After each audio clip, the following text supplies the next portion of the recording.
பெண்களை குறிவைத்து தங்க நகைகளை திருட மனைவியையும் திருடிய நகைகளை விற்பனை செய்ய அம்மாவையும் பயன்படுத்திய கில்லாடி இளைஞரை போலீசார் கைது செய்துள்ளனர். அடுத்தடுத்து வெளிவந்த தகவல்தான் அதிர்ச்சியை கிளப்பியுள்ளது.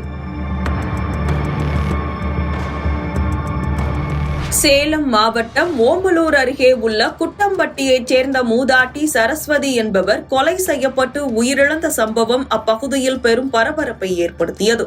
இந்த கொலை சம்பவத்தில் தொடர்புடைய நபர்களை பிடிக்க 5 தனிப்படைகள் அமைத்து போலீசார் தேடி வந்தனர். அப்போது ஓமலூர் பகுதியைச் சேர்ந்த நரேஷ்குமார் கொலை குற்றவாளியாக இருக்கலாம் என்பதும் இவர் சங்ககிரியில் பதுங்கியிருப்பதாகவும் போலீசாருக்கு ரகசிய தகவல் கிடைத்துள்ளது.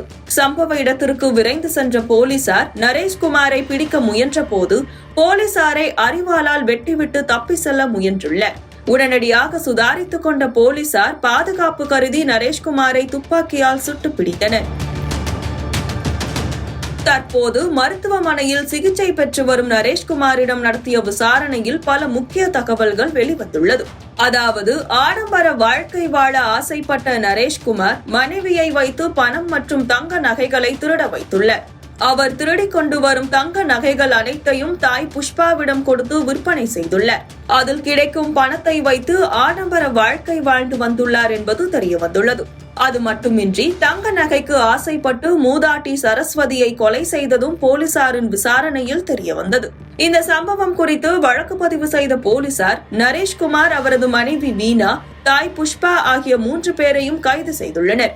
அது மட்டுமின்றி நரேஷ்குமார் மீது நிலுவையில் உள்ள 21 வழக்குகள் குறித்தும் போலீசார் விசாரணை நடத்தி வருகின்றனர்.